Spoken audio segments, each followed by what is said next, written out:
Os diamantes se formam em camadas internas da crosta terrestre, a cerca de 150 quilômetros da superfície. Nessas profundidades, a temperatura e pressão a que as substâncias estão submetidas são muito altas, suficientes até para modificar suas estruturas mais elementares. Com o tempo, milhares a milhares de anos, o calor e a pressão comprimem o carbono ali presente, na forma de grafite e outros compostos, reorganizando suas moléculas mais simetricamente. O encaixe ou simetria perfeita dessas moléculas dá à nova substância características completamente diferentes dos outros compostos, como a extrema rigidez, resistência e a transparência. Essa nova estrutura do carbono é o diamante, considerado o mineral mais resistente do planeta, que só pode ser cortado ou riscado por outro diamante. Os diamantes chegam até a superfície por meio do movimento do magma no interior da Terra.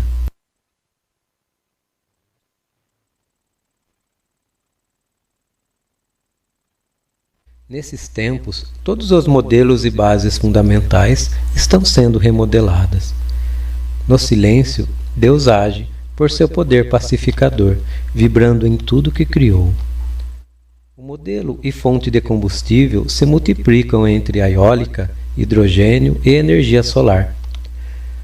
As fontes de conhecimento se redescobrem na psicologia dos tempos, adequando paradigmas regionais no conjunto de modismo de cada geração, ao tecer vínculos objetivados pelas tendências.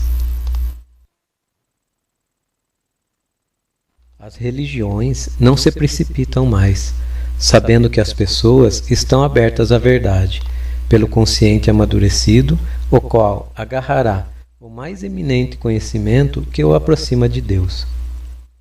O amor está mais dividido, tanto nos que o descobriram em si, tanto nos que se distanciaram pelo egoísmo de não se amar, ou deixar ser amado. A ciência se redescobre a cada dia, impulsionando novas descobertas, multiplicando possibilidades na infinita criação de Deus. O universo nunca foi tão apreciado, desde a Lua até as estrelas, e mensurando o brilho das galáxias, exaltando por si próprio a imagem do Criador.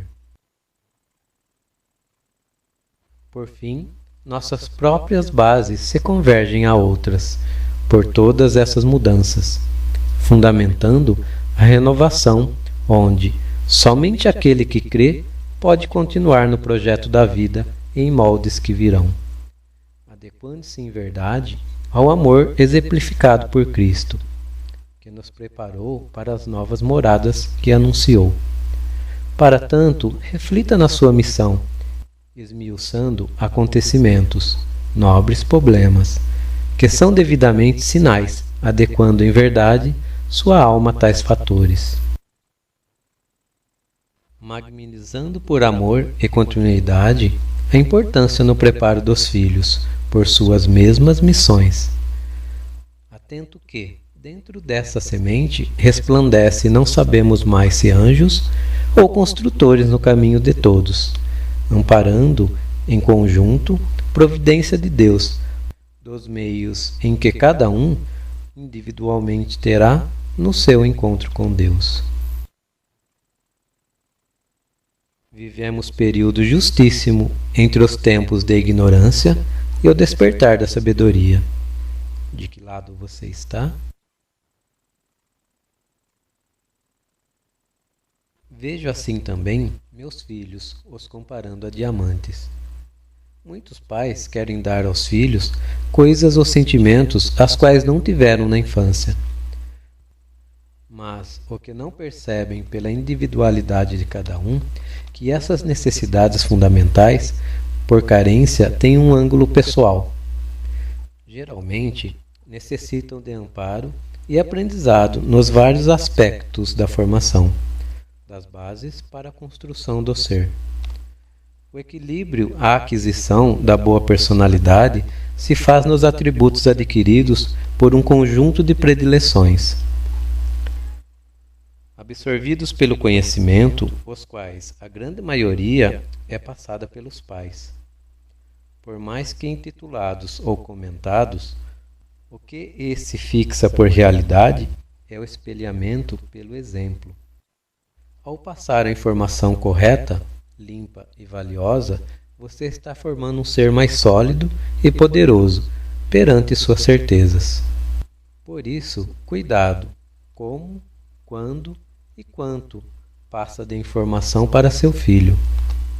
A autoestima de uma pessoa é construída por suas certezas e essa feita por suas verdades. Para tanto, as ferramentas para descobrir essas verdades são tarefas dos pais, mediante seus exemplos. Cada descoberta do seu filho no presente de uma verdade que se faz mentira, no futuro ofuscará sua luz. Seu filho espelhará a luz que você conseguir passar a ele. Fundamental justificar Jesus pela palavra. Pelo que recebemos, então repassamos. Tudo que você lança no universo, um dia volta para você. Lembremos que filhos viram pais, e pais já foram filhos. Para tanto, vamos plantar o melhor no coração do próximo, para que a lembrança seja herdada e fixada na alma através do amor. A folha amassada.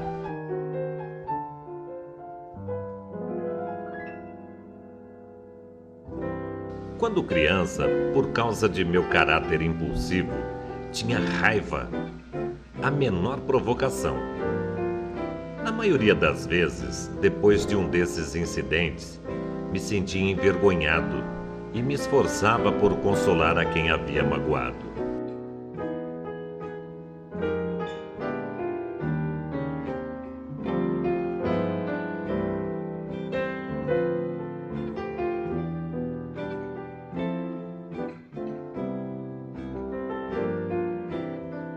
Um dia, meu professor, após presenciar toda uma cena, me viu pedindo desculpas depois de uma explosão de raiva. Então me chamou e me entregou uma folha de papel lisa e me disse: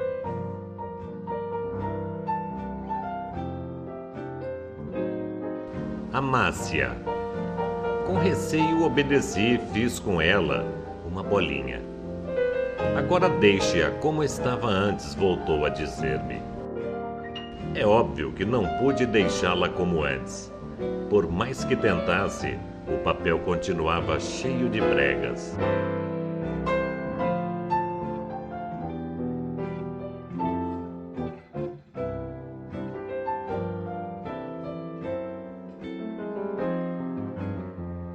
Assim aprendi a ser mais compreensivo e mais paciente. Quando sinto vontade de estourar, lembro daquele papel amassado. A impressão que deixamos nas pessoas é impossível de apagar. Quando magoamos alguém com nossas ações ou com nossas palavras, logo queremos consertar o erro, mas é tarde demais. Um mestre sufi disse certa vez: "Se o que você pretende dizer não é mais belo que o silêncio, para que falar?"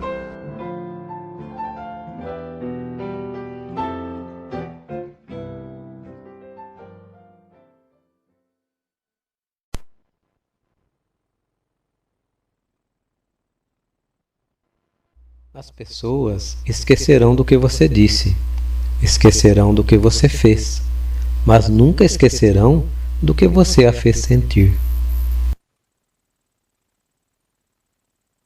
É fato que cada indivíduo vem com características marcantes, moldadas à sua personalidade.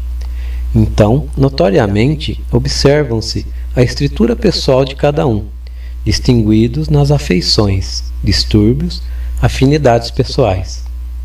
Nossa missão é dar as ferramentas apropriadas, a qual nosso filho usará no percurso da vida. Moldar neles bases do melhor de nós, do que aprendemos e podemos repassar.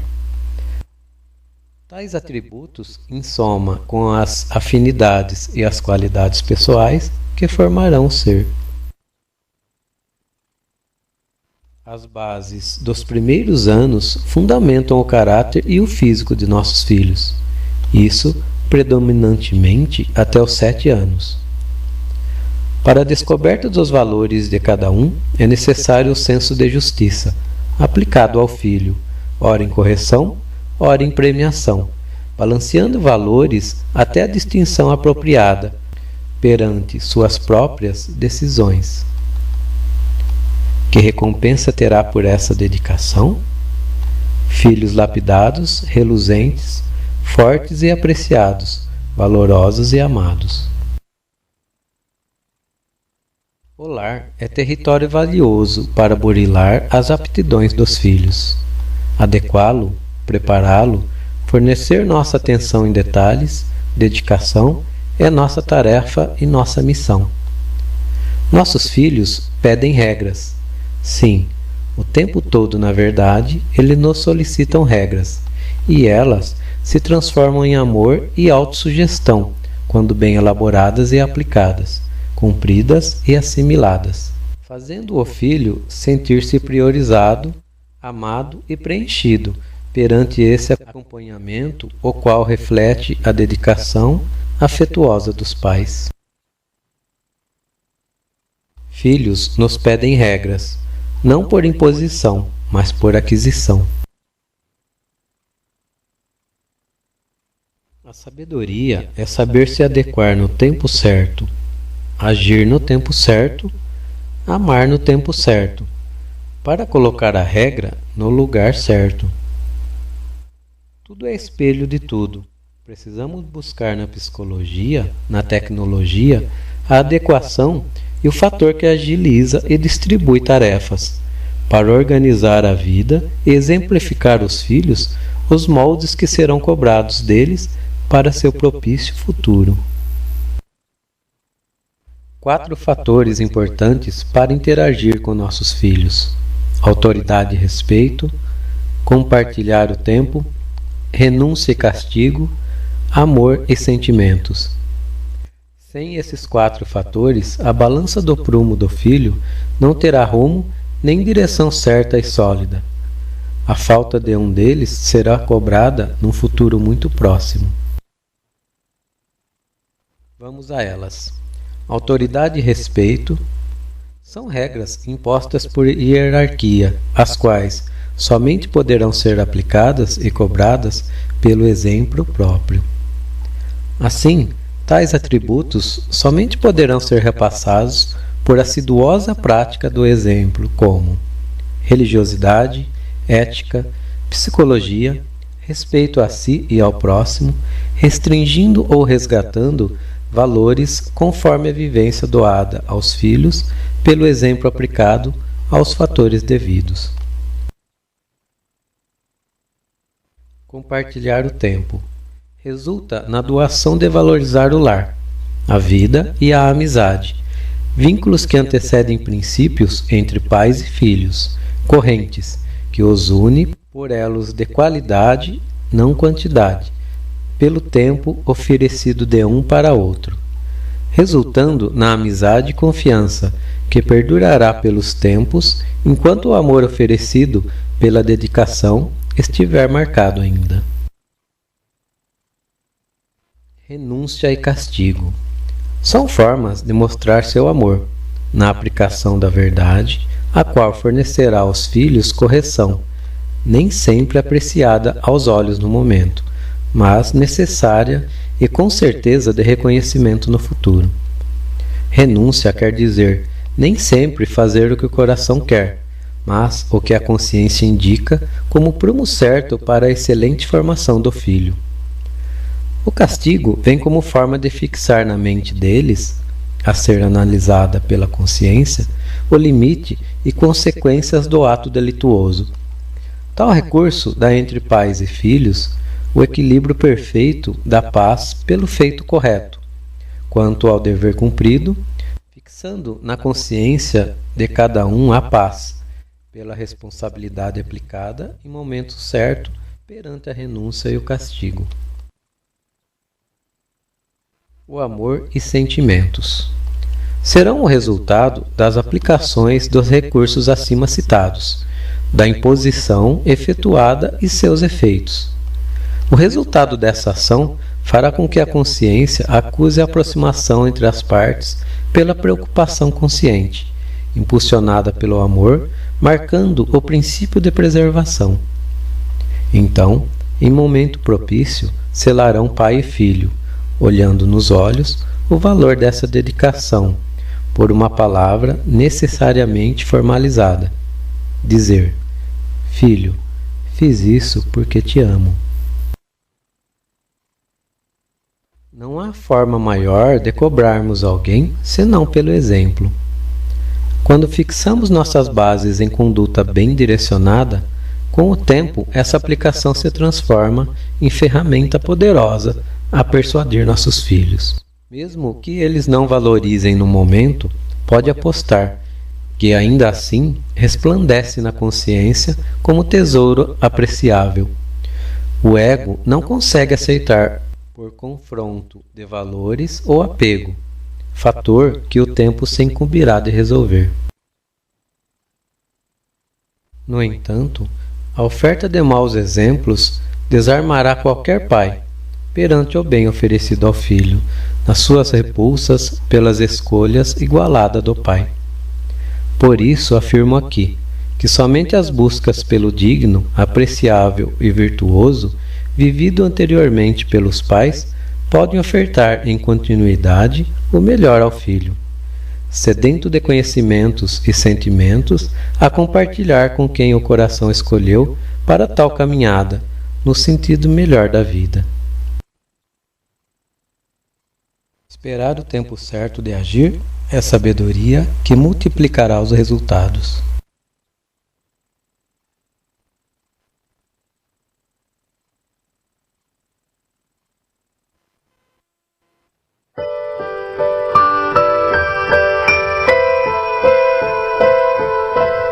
Um grupo de jovens formados e bem estabelecidos em suas carreiras estavam conversando sobre suas vidas em uma reunião de ex-colegas.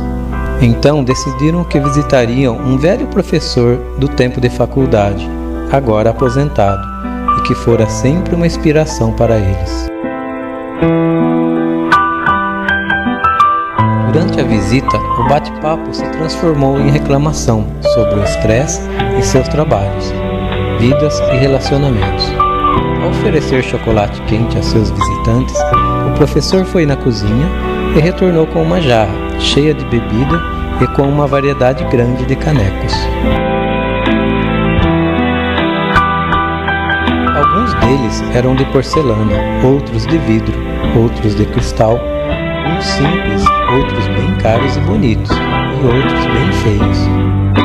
Então ele convidou cada um a se servir da bebida. Quando todos eles já estavam com o chocolate quente em mãos, o professor compartilhou seu pensamento. Percebam que todos os canecos caros e bonitos foram os escolhidos, e que os simples e baratos foram deixados na mesa. Embora vocês achem normal desejarem somente os melhores para si, aí é que está a fonte de seus problemas e estresse. O caneco no qual você está bebendo não acrescenta nada à qualidade da bebida. Na maioria das vezes, ele é apenas mais caro. Às vezes, ele até esconde o que estamos bebendo. O que cada um de vocês queria, na verdade, era chocolate quente. Vocês não queriam caneco, mas vocês conscientemente escolheram os melhores. E logo, vocês começaram a olhar uns para os canecos dos outros.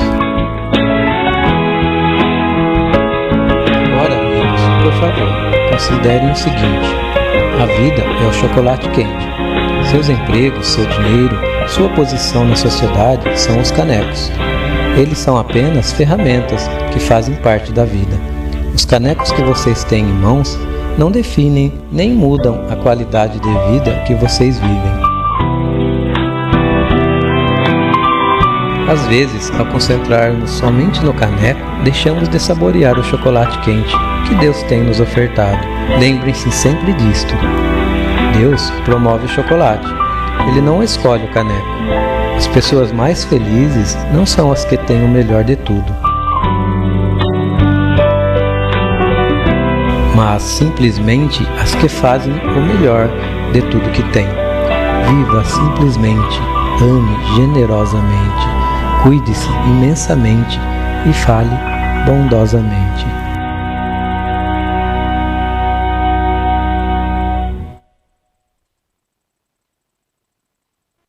Quando deixamos de agir por impulso e analisarmos pela consciência e o amor, esperando sim o momento certo, verificamos por valor e peso, a lição se multiplicará por 100 vezes. Quando não, fará pela exatidão aplicada a transformação da vida da pessoa. A busca à espiritualidade dará equilíbrio, passividade, valor nas palavras, esperança a distribuir amor aos mais próximos. Naturalmente, os mais próximos que temos são nossos filhos. Como já comentado no livro O Caminho, não tem como dar o que não temos. Por isso, imprescindível buscar antes tais valores a ser aplicados. Influenciamos por afinidades, mas também por meabilidade, para compor em nova vida o prazer aos nossos filhos da nossa companhia, para adequação dos ideais nesta jornada, que podemos chamar de viagem.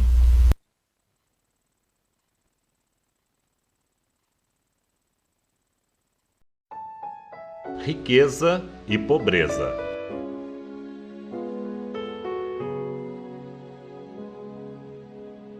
Um dia, um pai de família rica levou seu filho para viajar para o interior, com o firme propósito de mostrar quanto as pessoas podem ser pobres.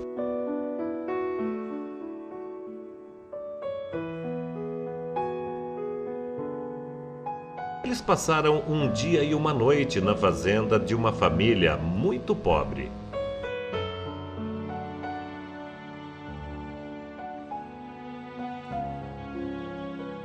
Quando retornaram da viagem, o pai perguntou ao filho: "Como foi a viagem?" "Muito boa, papai."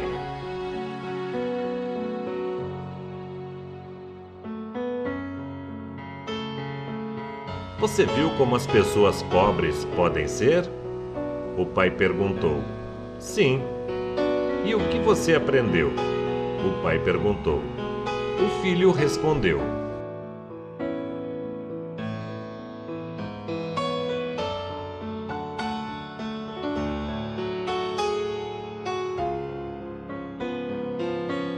"Eu vi que nós temos um cachorro em casa.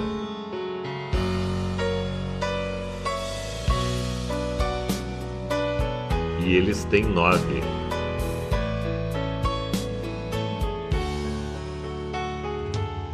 Nós temos uma piscina que alcança no meio do jardim.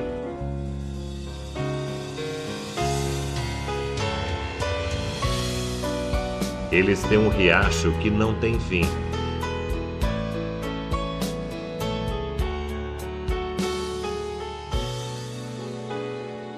Nós temos uma varanda iluminada e chafariz.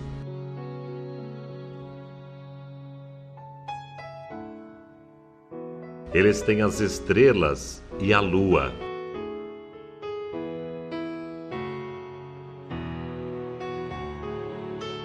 E uma cachoeira com água sem fim.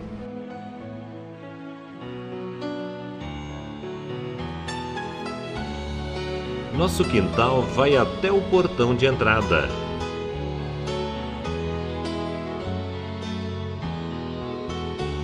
E temos vasos de flores na sala.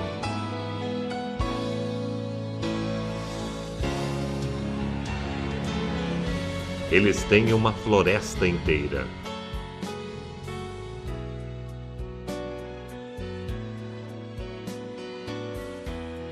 Quando o pequeno garoto estava acabando de responder, seu pai ficou estupefato. O filho acrescentou: Obrigado, Pai, por me mostrar o quanto pobres nós somos.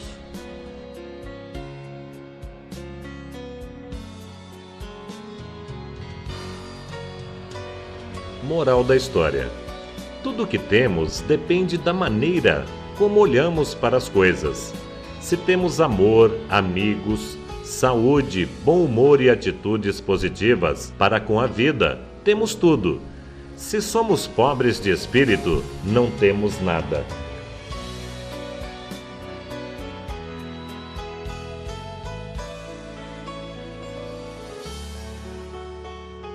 Conheci uma pessoa que era tão pobre, mas tão pobre, que só tinha dinheiro. Um lindo dia para você, com muita riqueza.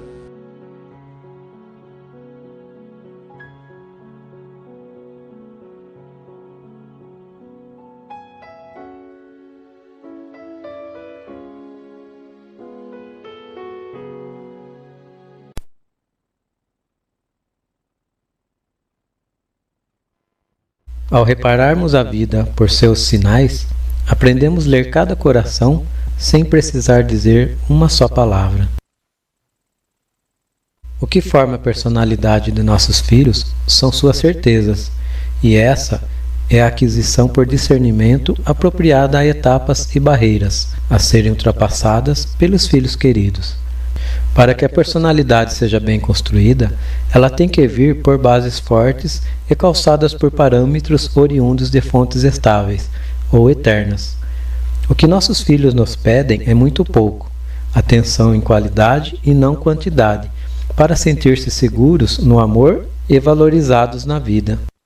Ao empregar algumas regras mais elaboradas pelo coração do que princípios, você está doando na verdade certezas. E quanto mais doou isso em magnitude, não tempo, maior serão seus efeitos.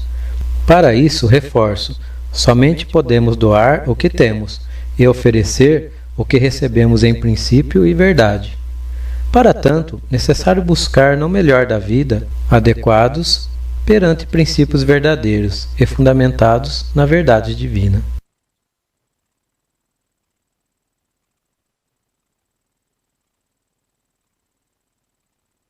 Depende das mãos que a seguram. Uma bola de basquete nas minhas mãos vale uns R$35. Nas mãos do Oscar, vale uns 7.000. Uma bola de vôlei nas minhas mãos vale uns R$25. Nas mãos do Tandy, vale uns 5.000. Uma raquete de tênis nas minhas mãos não tem valor algum. Nas mãos do Guga, tornou o primeiro do mundo. Uma vara em minhas mãos vai manter os animais afastados de mim. Nas mãos de Moisés, abriu o Mar Vermelho. Um estilingue nas minhas mãos é apenas um brinquedo. Nas mãos de Davi, tornou-se uma arma poderosa. 2 pães e 5 peixes nas minhas mãos tornaram-se alguns sanduíches. Nas mãos de Cristo, alimentaram multidões. Pregos nas minhas mãos podem significar a construção de uma casa. Nas mãos de Jesus Cristo, significaram a salvação do mundo. Depende das mãos. Como você pode concluir agora, tudo depende das mãos. Então, coloque suas mãos, preocupações, seus sonhos, seus anseios, seus temores, seus interesses, sua família, sua vida, nas mãos de Deus, pois tudo depende das mãos que os têm. Entre as bases que podemos afirmar para o bem de nossos filhos estão as fundamentais na ordem que segue: religiosidade, autoconhecimento, autopreservação, perseverança e sonhos, planejamento, reciprocidade social e coletiva, capacidade de aprimoramento. Esses atributos de ordem individual e particular farão grande diferença ao ser, aplicado em conjunto, pois a falta de um deles incapacitará na execução dos demais, na importância e grau da ordem descrita a saber. Religiosidade. A necessidade de o homem atestar pelos tempos a busca pelo Criador. Intuitivamente, a consciência acusa um poder maior que está contido em todas as coisas que apreciamos. A vida nos leva a crer em algo mais, na verdade que percorre nossa consciência, na ascendência da evolução, atestada pelos tempos, apresentada pelo Evangelho e respeitada por aqueles que sentem essa verdade na alma, nos vínculos que aceitamos com Deus, na palavra que transforma vidas, e só assim praticando podemos transformar outras vidas. Autoconhecimento. A absorção de todo conhecimento é infinita, amparada pela vontade e nivelada pelo grau de evolução, em adaptação às ferramentas que nosso corpo deve absorver. Conhece-te a ti mesmo, já dizia o filósofo Sócrates. É esse o ato de conhecimento, capaz de promover nossa alta transcendência, pois, ao se conhecer, podemos ver os pontos que podemos mudar, os que não devemos mudar e os que podemos promover para mudar o mundo. Autopreservação. É o ato de praticarmos nossas ações entre o necessário e o supérfluo, o certo e duvidoso, fator atribuído ao livre-arbítrio, mas também aos direitos e deveres, vinculado às leis de causa e efeito, ação e reação, em equilíbrio a outras regras de 1 a 7 aqui citadas, tendo os efeitos dessas leis a forma que posicionaremos para as necessidades a prover. Perseverança e sonhos. Combustível que aguça nossos desejos perante o fomento do ego. Necessitamos, para tanto, juntar vários atributos para sustentá-lo, também baseado nos itens de 1 a 7, mas fundamentados nos 2 primeiros pelo sentido que a vida lhe proporciona entre o real e o sonho de realizá-los. Na verdade, que tudo a qual nos é apresentado para consumo, na mídia ou por terceiros, são explanados para o desejo da aquisição ou realização de um sonho. Planejamento. Grandes partes das famílias estão longe dessa realidade. Planejar é quase impossível quando a organização do lar no âmbito social, cultural e espiritual está mal estruturada. Quando os princípios das outras bases aqui citadas fogem do mínimo, o planejamento fica fora de contexto, para então ir somente levando a vida. Para tanto, nossa tarefa como pais é ensinar e exemplificar esse modelo para ser usado no momento certo do amadurecimento dos filhos. Para tanto, a união do casal nos parâmetros dos itens de 1 a 7 também tem que sintonizar na mesma direção, objetivando acima de tudo os valores da vida e do plano de Deus. Reciprocidade social e coletiva. A frase "diga-me com quem você anda e direis quem você é" atesta pelos tempos as afinidades e formação doada aos filhos. Como ímãs, atrairão situações e pessoas conforme atributos adquiridos. Outros itens darão força à formação de opinião sólida, para que no convívio não se deixe influenciar, mas primordial que também influencie, para que nos acertos e erros a amizade, pelo ego, os vínculos tragam prazer, baseados nas verdades de Cristo Jesus. A falta de retorno desse espelhamento social traz com certeza indivíduos em busca de valores distorcidos, se associando a outros valores, como a droga, sexo, bebidas, em primeiro grau, mas também decisões fracas pela falta de posicionamento, há desvios da profissão certa, relacionamentos afetivos, pelo não reconhecimento do dom. Posteriormente, há uma reação em cadeia à frustração pela falta de amor próprio, tendo efeito claramente na falta de capacidade de buscar os itens entre 1 ao 7. Capacidade de aprimoramento. Define a boa assimilação entre os itens de 1 a 7. No equilíbrio da busca, distingue-se o valor entre um e outro, e afinando-se no que mais necessita no momento certo. Neste item, alguns fatores no amadurecimento têm papel avassalador entre o bem e o mal, na disfunção orgânica, moral e espiritual, fazendo que no caminho a guerra entre a consciência se mova pelos sentidos, deixando sinais na saúde ou manchas no espírito, tendo o item número 1 a função primordial a restabelecer a ordem da paz em cada recomeço.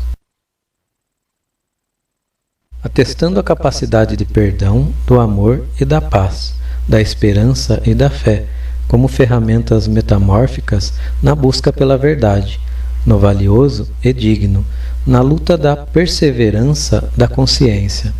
Portanto, a intensidade e o grau que você afetará seu filho pelas certezas repassadas terá um resultado fundamental às certezas que ele terá no futuro.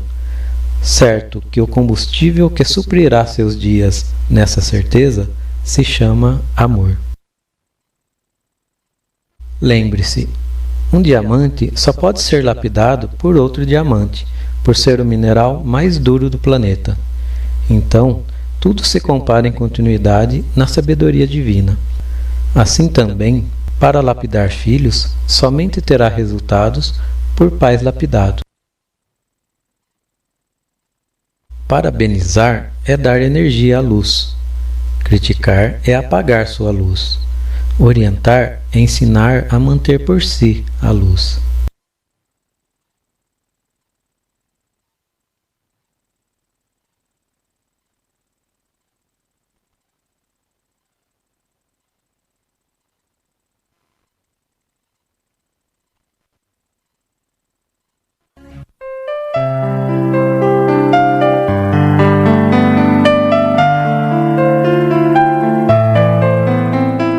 A preocupação com a educação não é apanágio dos educadores modernos apenas.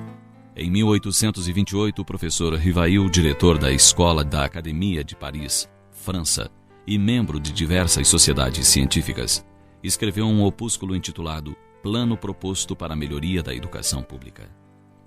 Em seus escritos, o professor Rivail considera a criança como um ser extremamente impressionável desde seu nascimento, e talvez antes, o que nos faz supor que aquele pedagogo admitia a pré-existência da alma. Chamou a atenção dos educadores para os cuidados de se evitar cuidadosamente tudo o que pudesse fazer com que a criança experimentasse impressões negativas.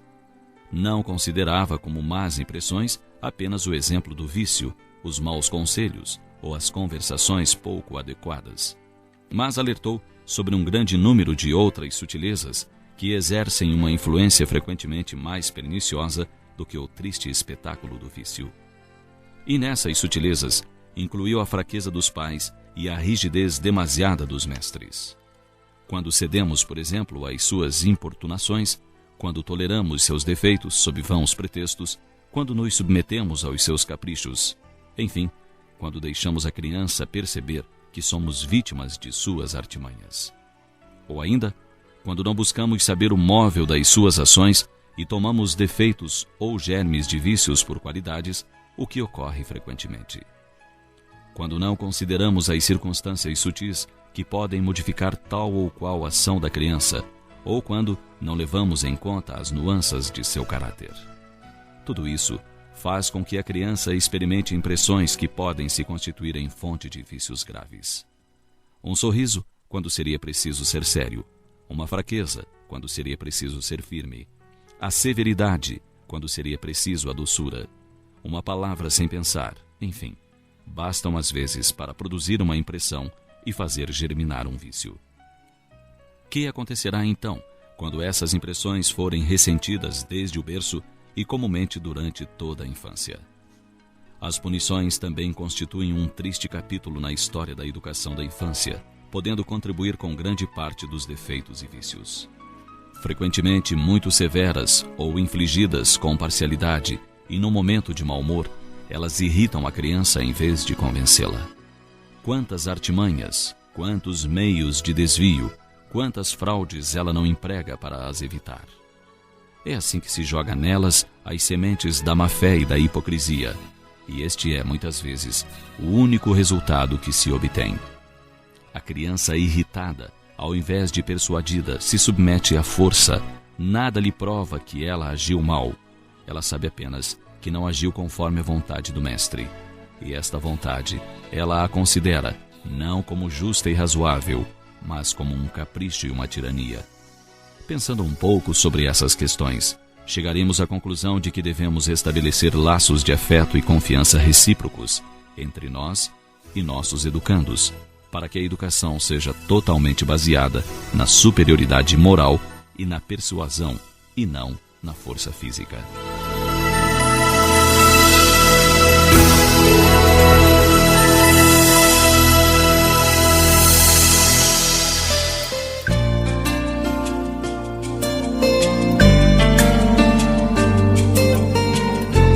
Você sabia que o professor Rivail era discípulo de Pestalozzi, o grande pedagogo suíço, e que Pestalozzi fora discípulo de Rousseau, todos herdeiros das ideias de Comenius, o grande pai da escola moderna. Assim, vale a pena considerarmos suas lições relativas à educação, pois procedem dos grandes mestres da pedagogia ocidental.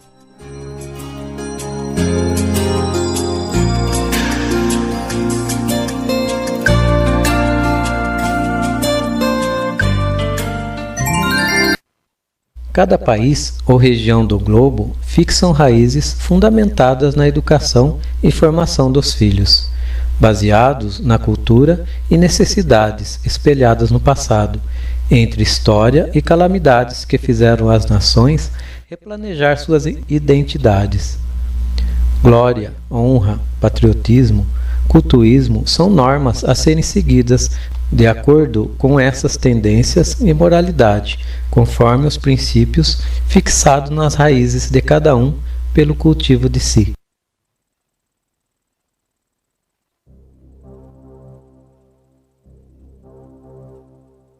Finalmente, a verdade é dita na TV americana.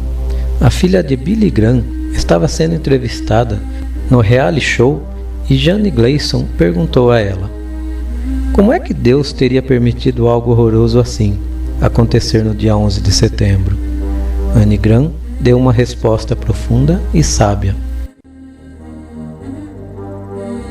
Eu creio que Deus ficou profundamente triste com o que aconteceu, tanto quanto nós. Por muitos anos, temos dito para Deus não interferir em nossas escolhas, sair do nosso governo e sair de nossas vidas. Sendo um cavalheiro como Deus é, eu creio que Ele calmamente nos deixou. Como podemos esperar que Deus nos dê sua bênção e sua proteção se nós exigimos que Ele não se envolva mais conosco? À vista de tantos acontecimentos recentes, ataques dos terroristas, tiroteio nas escolas, etc., eu creio que tudo começou desde que Madeleine Murray O'Hare, que foi assassinada, se queixou que era impróprio de se fazer orações nas escolas americanas, como se fazia tradicionalmente, e nós concordamos com sua opinião. Depois disso, alguém disse que também seria melhor não ler mais a Bíblia nas escolas. A Bíblia que nos ensina que não devemos matar, roubar e devemos amar ao próximo, como a nós mesmos. E nós concordamos com esse alguém. Logo depois, o Dr. Benjamin Spock disse que não deveríamos bater em nossos filhos quando eles se comportassem mal, porque suas personalidades em formação ficariam distorcidas e poderíamos prejudicar sua autoestima. O filho dele se suicidou. E nós dissemos: um perito nesse assunto deve saber o que está falando. E então concordamos com ele. Depois, alguém disse que os professores e diretores das escolas não poderiam disciplinar nossos filhos quando se comportassem mal.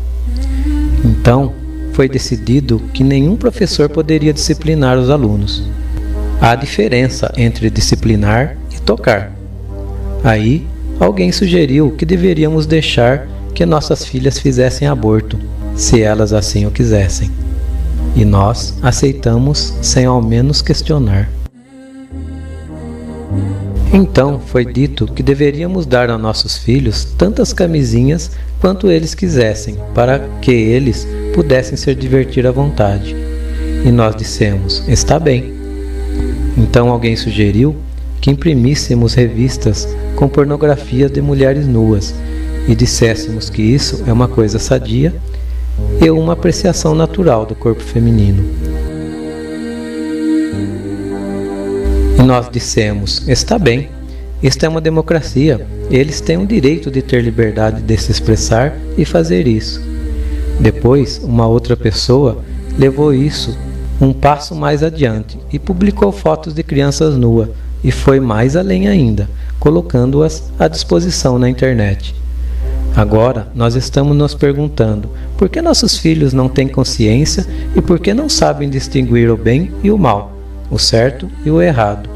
Por que não lhes incomoda matar pessoas estranhas, ou seus próprios colegas de classe, ou a si próprios? Provavelmente, se nós analisarmos seriamente, iremos facilmente compreender. Nós colhemos só aquilo que semeamos. Uma menina escreveu um bilhetinho para Deus. Senhor, por que não salvaste aquela criança na escola? A resposta dele: querida criança, não me deixaram entrar nas escolas. É triste como as pessoas simplesmente culpam a Deus e não entendem porque o mundo está indo a passos largos para o inferno. É triste como cremos em tudo que os jornais e a TV dizem, mas duvidamos do que a Bíblia ou do que sua religião, que você diz que segue e ensina. É triste como alguém diz, eu creio em Deus, mas ainda assim segue a Satanás, que por sinal também crê em Deus. É engraçado como somos rápidos para julgar, mas não queremos ser julgados. Como podemos enviar centenas de piadas pelo e-mail e elas se espalham como fogo, mas quando tentamos enviar algum e-mail falando de Deus, as pessoas têm medo de compartilhar e reenviá-las a outros. É triste ver como o material imoral, obsceno e vulgar corre livremente na internet, mas uma discussão pública a respeito de Deus é suprimida rapidamente na escola e no trabalho. Como dissemos no início, o diamante obtém a transparência graças à pressão exercida, realinhando as moléculas. Ora, não seria o caráter de nossos filhos assim também? Moldados pela pressão até realinhar os ideais ao plumo de uma educação dura, mas valorosa. Eu, o Senhor, esquadrio a mente, eu provo o coração, e isso para dar a cada um segundo os seus caminhos e segundo o fruto das suas ações. Ser transparente não implica em ser mole, fraco, e sim de ser maleável, no entanto, rígido, como um diamante. Deixar passar por nós a sombra que não nos interessa, e absorver e refletir a luz que interessa. A maior proteção que podemos dar a nossos filhos é a informação. No entanto, o mundo gatinha ainda na organização social, colocando a justiça e a verdade por desonra na inversão de valores que a sociedade prega.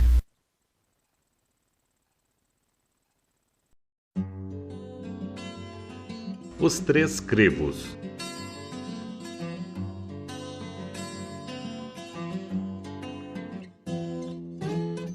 Certa feita, um homem esbaforido achegou-se a Sócrates e sussurrou-lhe aos ouvidos: escuta, na condição de teu amigo tenho alguma coisa muito grave para dizer-te, em particular.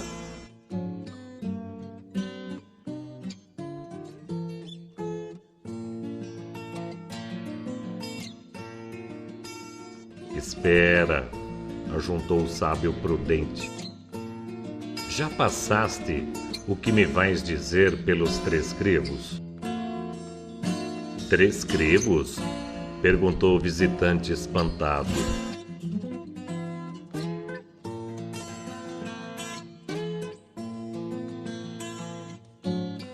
Sim, meu caro amigo, 3 crivos.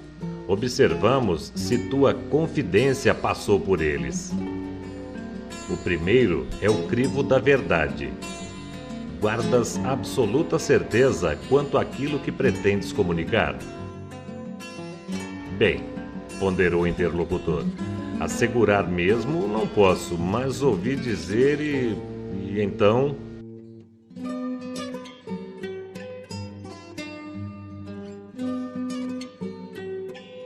Exato. De certo, peneiraste o assunto pelo segundo crivo, o da bondade. Ainda que não seja real o que julgas saber, será pelo menos bom o que me queres contar? Hesitando, o homem replicou: isso não, muito pelo contrário.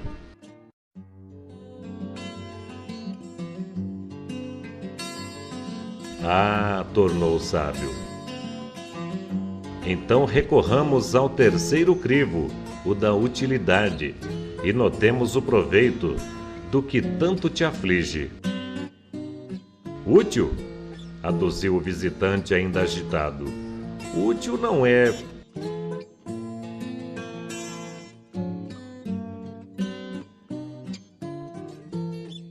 Bem, rematou o filósofo num sorriso. Se é o que tens a confiar, não é verdadeiro, nem bom e nem útil, esqueçamos o problema e não te preocupes com ele, já que nada valem casos sem edificação para nós. Aí está, meu amigo, a lição de Sócrates em questões de maledicência.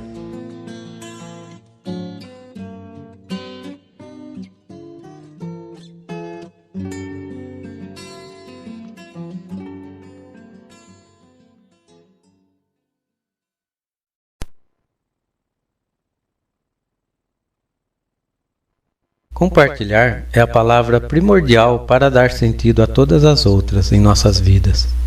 Sem ela, não se dá sentido ao trabalho, ao amor, ao estudo e à ciência. Na sabedoria das palavras, quem dá, recebe, e quem doa ao universo, conspira a seu favor. Quem distribui perfumes, sempre fica um pouco em suas mãos. A autoconfiança vem somente após muitas conquistas pessoais, distinguindo entre as certezas e a paz, um valor precioso a ser degustada perante o trabalho realizado, a construção familiar e a amizade. Então, pelo esforço, distingue seu resultado, a felicidade, por tese que um não teria mérito sem o outro, pela capacidade da vontade. Não doamos o que não recebemos, portanto, não doamos o que não temos. Isso reflete a sabedoria que é preciso doar para receber, mas antes buscar para ter a recíproca. Um dos maiores tesouros que podemos dar a nossos filhos é a sabedoria, mas quando, acrescentado ao verdadeiro amor, damos o mestrado da felicidade, a qual, e somente isso, poderá levar daqui, como herança verdadeira. Conhecimento gera conhecimento. Quando ultrapassa a escala necessária no grau de evolução exigido nesse planeta, faz toda a diferença, às vezes muita.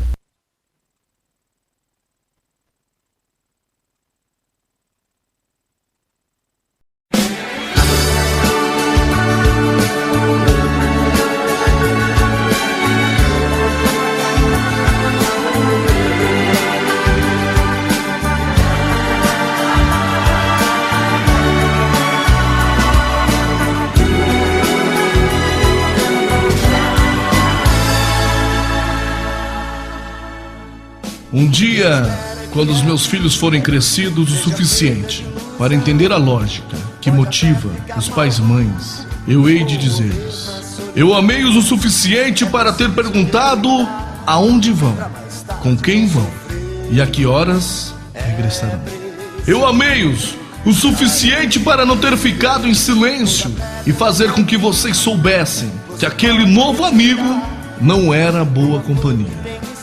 Eu amei-os o suficiente para os fazer pagar os rebuçados que tiraram do supermercado ou revistas do jornaleiro e os fazer dizer ao dono: nós tiramos isso ontem e queríamos pagar. Eu amei-os o suficiente para ter ficado em pé junto de vocês 2 horas enquanto limpavam seus quartos, tarefa que eu teria feito em 15 minutos. Eu amei-os o suficiente para os deixar ver, além do amor que eu sentia por vocês, o desapontamento e também as lágrimas nos meus olhos.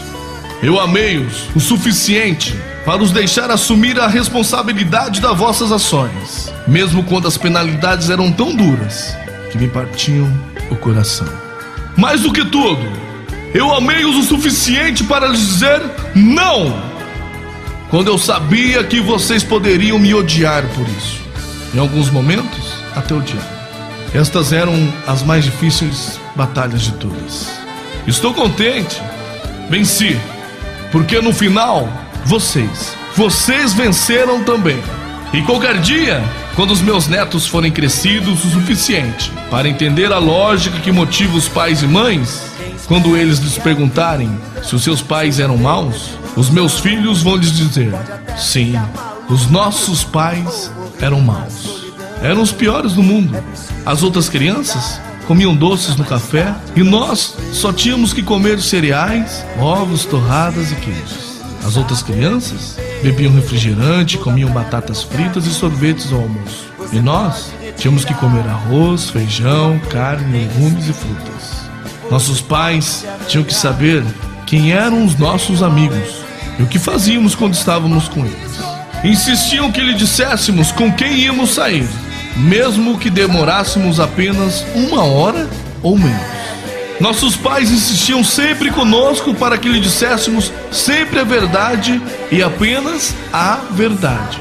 E quando éramos adolescentes, eles conseguiam até ler os nossos pensamentos.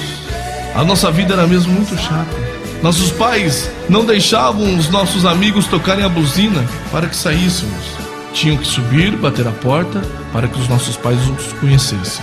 Enquanto todos podiam voltar tarde da noite com 12 anos, tivemos que esperar pelo menos 16 para chegar um pouco mais tarde. E aqueles chatos levantavam para saber se a festa foi boa, só para verem como estávamos ao voltar. Por causa dos nossos pais, nós perdemos imensas experiências na adolescência. Nenhum de nós nunca esteve envolvido com drogas, em roubo, em atos de vandalismo, em violação de propriedade, nem fomos presos por nenhum crime. Foi tudo por causa dos nossos pais maus. Agora que já somos adultos, honestos, trabalhadores e bem-educados, estamos a fazer o melhor para sermos pais maus como eles foram. Eu acho que esse é um dos males do mundo de hoje. Não há pais maus suficientes. Que pai você é? Que mãe você é? Quem espera que a vida seja feita de ilusão pode até ficar maluco ou morrer na solidão. É preciso ter cuidado pra mais tarde não sofrer.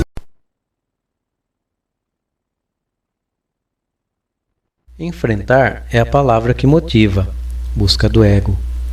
Coragem, que instiga o consciente a ultrapassar o medo, busca do espírito. Atitude que faz mediar entre as duas palavras para a sua realização, busca dos sonhos, fazendo que no fim se reconheça o caminho ultrapassado, tendo o objetivo alcançado na forma da percepção da felicidade, busca da paz. Não seria ao final de cada etapa o aprimoramento à capacidade?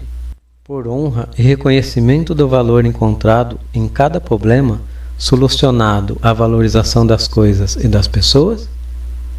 Se o resultado for ruim, resulta em rancor. Se for bom, em amor. Ora, Se mais para frente, ao solucionar o mesmo fato, não traria a paz e, por consequência, o mesmo amor? Chegamos à conclusão que a vida é um risco. Nascer já é considerado estar apto para inúmeras doenças, desencontros, tribulações pela natureza ou por pessoas que podem enganar ou induzir pelo egoísmo ou inveja. O risco de se magoar, o risco de viver, o risco de morrer. Quem arrisca mais, erra mais. Quem dorme mais, erra menos. Dádivas são fundamentos a reconciliar a ciência e verdade de Deus em nós, por meio dos acontecimentos.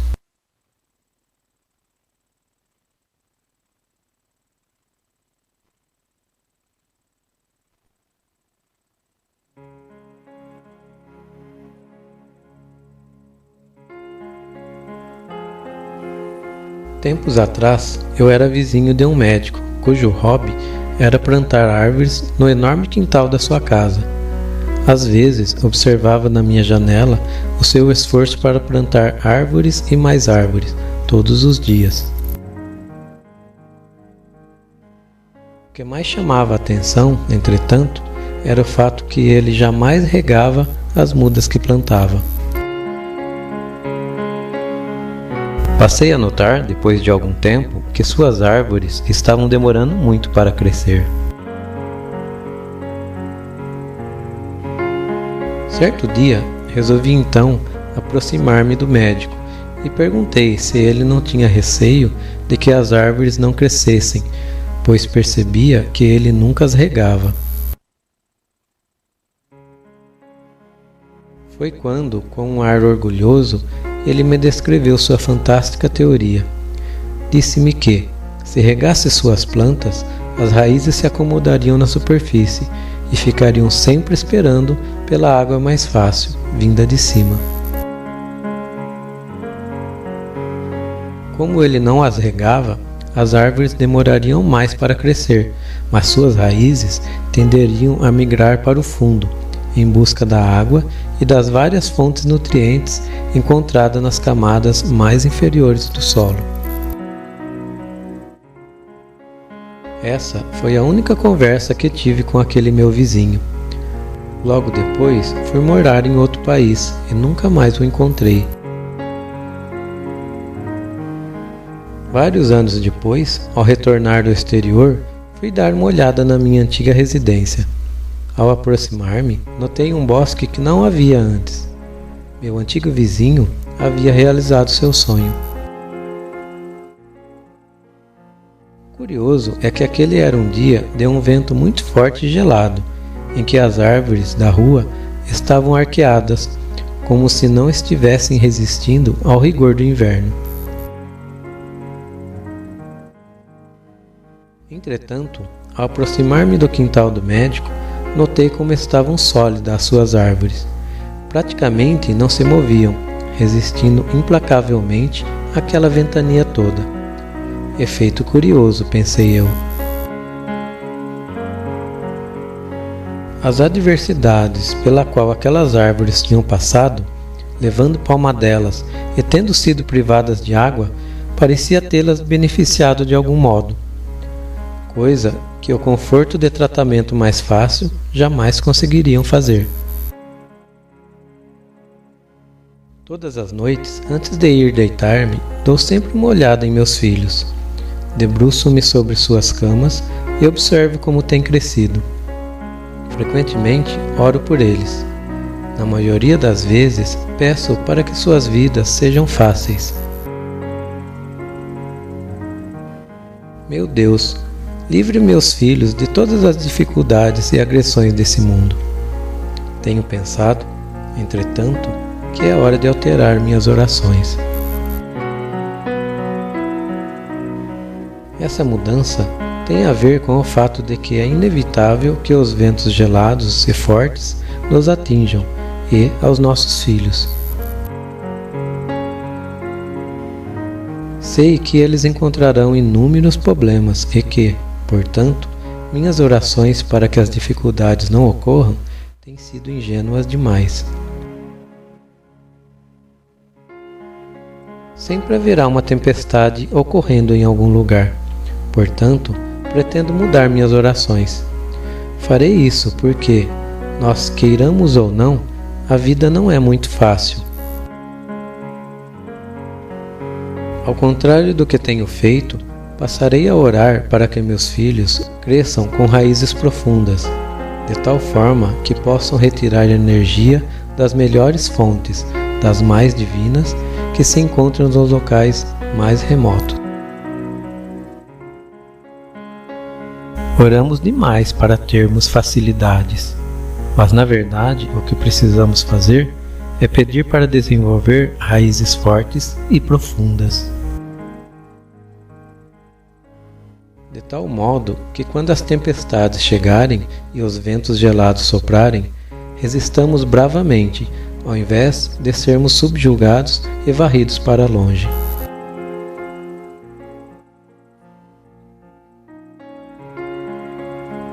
Ensine seu filho. A honra e vitória está na consciência limpa, objetivada pelo coração na construção de um mundo melhor, com a verdade antes da partilha e dos costumes, verificando que o amor é mestre nas decisões e a razão conselheira dos dias, buscando na fé e na vida o verdadeiro sentido da vitória, se baseada nos mandamentos deixados por Deus, renovados por Jesus, como exemplo de filho, o qual nos prevalece a repassar para gerações.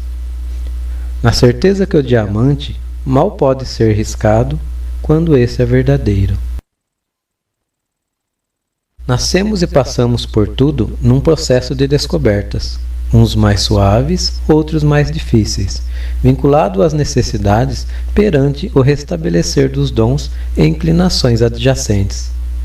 Perceber a vida é diferente de vivê-la, no discernimento que uns levam a vida e outros deixam a vida os levar. O que diferencia a vida é o conhecimento que acumulamos e a forma de transmitir e acolher esses ensinamentos, o meio que compartilhamos com o próximo e repassamos às pessoas nossas atividades, sempre como ferramentas auxiliadoras e transformadoras de vida. Sucesso é conseguir o que se deseja. Felicidade é desejar o que se conseguiu. Há coisas que juntaremos e levaremos, outras não. A sabedoria é saber como usá-las. A inversão de valores é apegar-se às que não levaremos e descartar as que levaremos. Deus fez as coisas para serem usadas e as pessoas para serem amadas, mas o homem insiste em amar as coisas e usar as pessoas.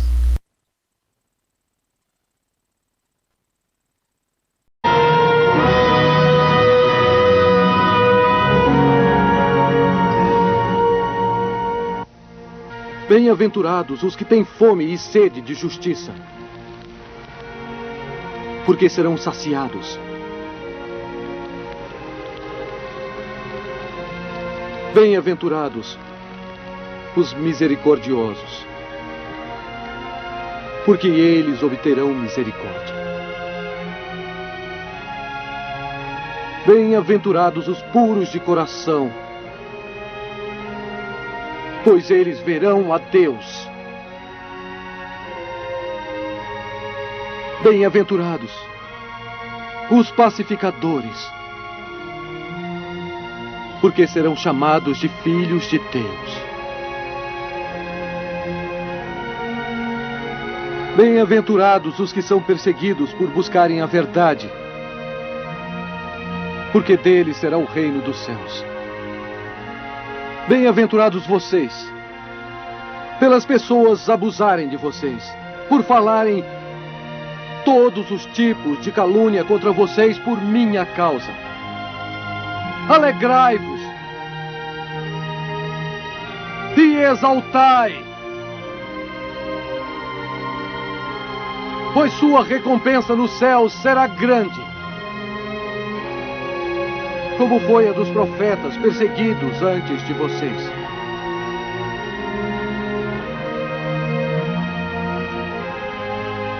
Em suas orações, Lembrem-se que vosso Pai sabe de suas necessidades antes de pedirem a Ele. É assim que devem rezar. Pai nosso, que estais nos céus, santificado seja o vosso nome. Venha a nós o vosso reino. Seja feita a vossa vontade, assim na terra como no céu. O pão nosso de cada dia nos dai hoje. Perdoai nossas dívidas, assim como perdoamos nossos devedores.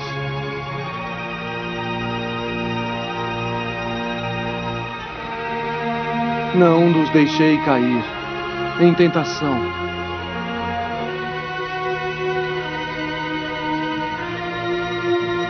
mas livrai-nos de todo o mal.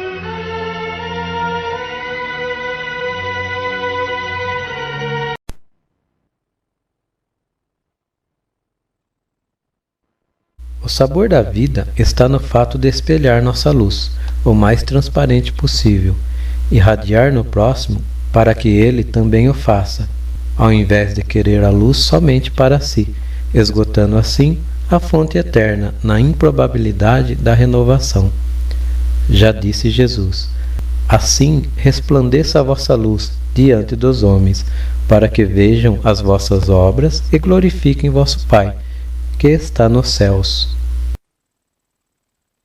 Todos temos compromissos de construção nesse planeta, vindos no vínculo no meio familiar, vinculados a necessidades e desenvolvimento coletivo e individual. O meio onde nossos filhos nascem reflete o caminho a trilhar, a conquistar tais fundamentos peculiares à vida, os vínculos, o amor. Os desamores refletem a lição a aprender e vencer. Atuar por envolvimento é somente participar. Atuar por comprometimento é ir até as últimas consequências. Atuar por sacrifício é confiar nos desígnios por sabedoria e fé. Levamos na alma as marcas do percurso, valores e cicatrizes, que se transformam nas nossas maiores aptidões no resultado da sabedoria que conquistamos. Para isso, os pais também devem agir sabiamente. A exemplo da natureza, a mãe passarinho sabe o exato momento para empurrar o filhote para o primeiro voo. Certos que o valor precioso de um diamante está na raridade vinculado ao tempo necessário para sua transformação, no apreço da matéria que o contém, solidificado pela eternidade. O que é a fé, senão o ato de confiar no impossível, no inconquistável e no imaginável, onde o amor prevalece perante os ímpios e o justo resplandece em sua conquista.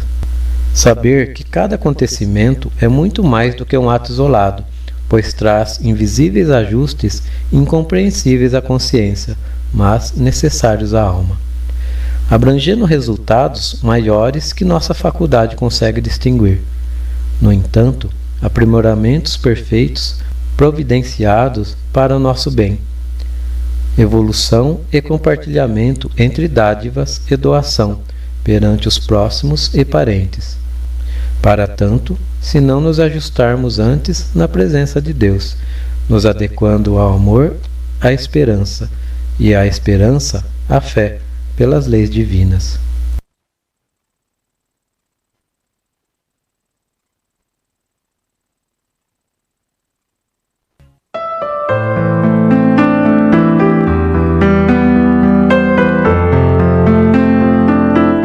Um dia, um velho avô foi procurado por seu neto que estava com raiva de um amigo que o havia ofendido. O sábio velhinho acalmou o neto e disse com carinho: "Deixe-me contar-lhe uma história. Eu mesmo algumas vezes senti muito ódio daqueles que me ofenderam tanto sem arrependimento. Todavia, o ódio corrói a nossa intimidade, mas não fere nosso inimigo. É o mesmo que tomar veneno desejando que o inimigo morra. Lutei muitas vezes contra esses sentimentos. O neto ouvia com atenção as considerações do avô. E ele continuou: é como se existissem dois lobos dentro de mim. Um deles é bom, não magoa ninguém, vive em harmonia com todos e não se ofende. Ele só lutará quando for certo fazer isto e da maneira correta. Mas o outro lobo, esse é cheio de raiva. Mesmo as pequenas coisas desagradáveis o levam facilmente a um ataque de ira. Ele briga com todos o tempo todo, sem qualquer motivo. É tão irracional que nunca consegue mudar coisa alguma.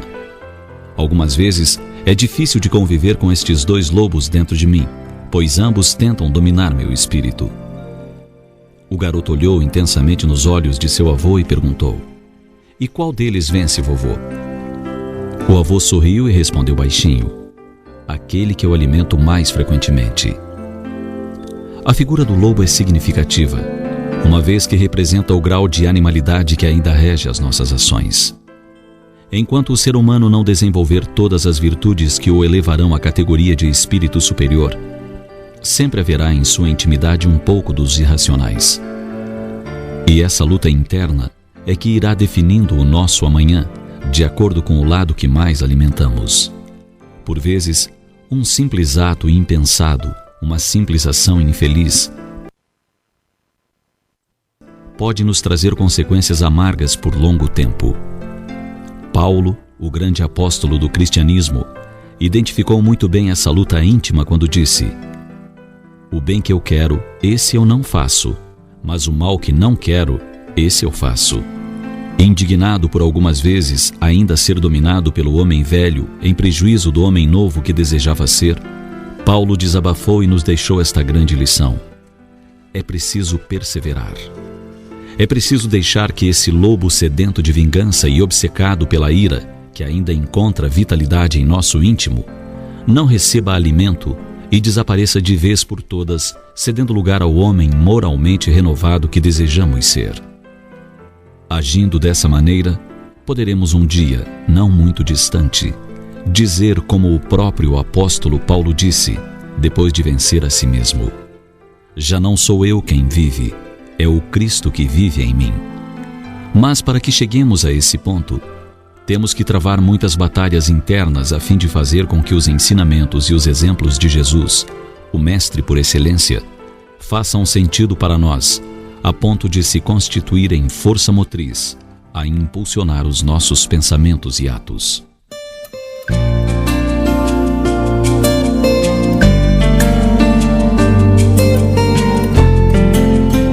Você sabia que Paulo de Tarso renunciou a muitas coisas para seguir a Jesus? Ele que foi um dos primeiros perseguidores dos cristãos em nome da sua crença religiosa, depois que viu o Mestre às portas da cidade de Damasco, tornou-se seu seguidor fiel até os últimos dias de sua vida. Mas para isso, foi preciso silenciar muitas vezes a fera interna que tentava falar mais alto. Foi preciso renunciar a si mesmo, deixar o orgulho de lado, tomar da sua cruz e seguir os passos luminosos do Mestre de Nazaré.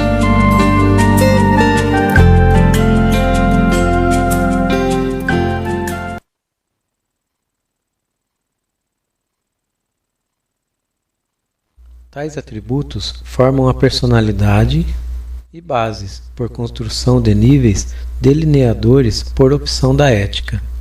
Ao levantar questionamentos de ordem educativa, fundamentais na construção de uma sociedade digna, sólida e bem amparada, damos de encontro com uma palavra, chamada ética. Os padrões que estabelece tal disciplina fundamentam amarras por coeficientes regionais, influenciando culturas, filosofia e moralidade, absorvendo paradigmas que alavancam as condições e decisões de cada um.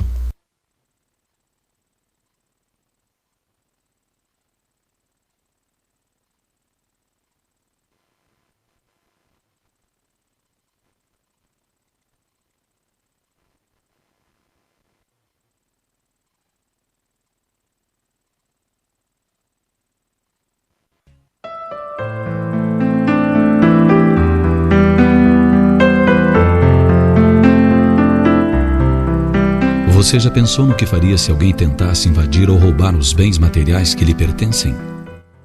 As pessoas, de um modo geral, lutam para defender seu patrimônio, mesmo que para isso seja necessário se expor de forma perigosa. No entanto, muitos são os que permitem que outro patrimônio bem mais valioso e efetivo seja saqueado com facilidade. Trata-se do patrimônio moral.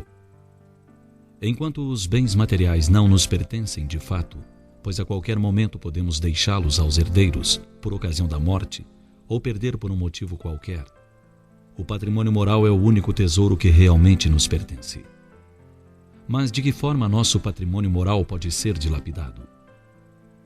Isso ocorre de uma maneira tão sutil que quase não nos damos conta. Quando num restaurante, por exemplo, o garçom nos pergunta se queremos uma nota de valor maior para usarmos em alguma prestação de contas, está nos convidando a ser desonesto. E no caso de aceitarmos, a diferença entre a despesa e o valor da nota será o preço pelo qual vendemos um pedaço do nosso patrimônio moral. E geralmente é muito barato. Nesse caso, vemos o quanto barateamos esse tesouro.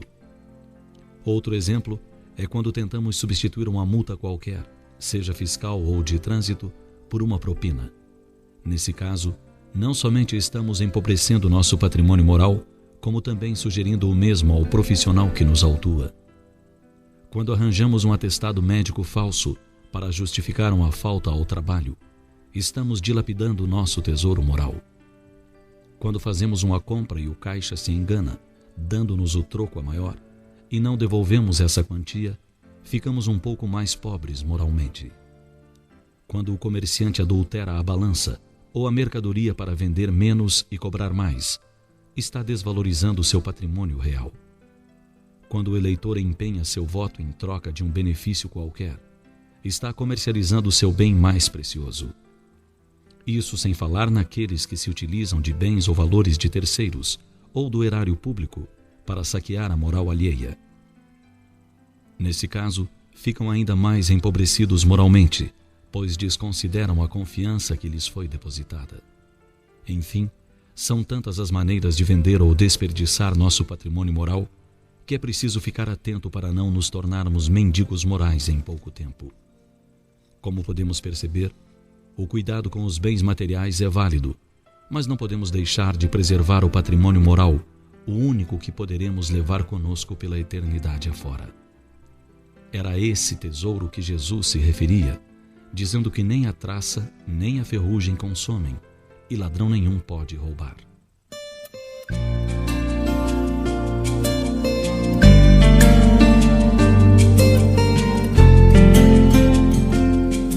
Você sabia que muitos empresários já estão atentos para as qualidades morais das pessoas que desejam contratar? Depois que várias empresas foram à falência por causa da desonestidade de funcionários que ocupavam cargos de confiança, o fator moralidade passou a ter maior peso dentre os pré-requisitos dos candidatos ao emprego. Por essas e outras razões, vale a pena garantir a integridade desse bem de valor inestimável. Fixado nos moldes a qual cada país implanta para o bom andamento das instituições, aprimorando acima de tudo a construção do ser, através da lapidação das condições as quais usamos em nosso trabalho e nossa vida. Formado pelos tempos por raciocínios fundamentalistas, sendo esses remodelados e renovados por adaptação às tendências que a evolução impõe, na readaptação que a consciência exige, a cada grau da escala planetária. Os princípios da ética estão vinculados muito além dos fatores de processo disciplinar ou trabalhista, aplicados pelos ramos diversos que moldam bases, estruturando projetos. Quando colocamos em prática pelas decisões individuais, tais atos transformam em nossa imagem por respaldo social, espelhado pelo exemplo aplicado. O fator de decisão, que é originado pelo emocional, resguarda por resultados mentalização coletiva, idolatrando o patriotismo, reconhecendo heróis anônimos ou martirizados, marcados pela história e pelos tempos. A ética nada mais é do que a opção do indivíduo na busca de adaptar-se as regras, no dinamismo que alavanca o progresso. Como toda teoria, quando colocada em ação, tem seus efeitos, também a ética bem aprimorada facilita as bases e reflexo dessa ação, marcando nos tempos e na escala evolutiva caminhos paralelos por ascendência entre a moralidade, a psicologia social, a ciência e, acima de tudo, na religiosidade, que pacifica essa ação quando investida no bem, no progresso, no amor e no respeito ao próximo, onde, na verdade, por fim, se descobrirá grandes virtudes. Resultando em verdade a decisão da busca pelo divino e perfeito, o qual foi oferecido um dia por um homem, modelo da ética e moralidade, indicando o caminho, a verdade e a vida, chamado Jesus de Nazaré.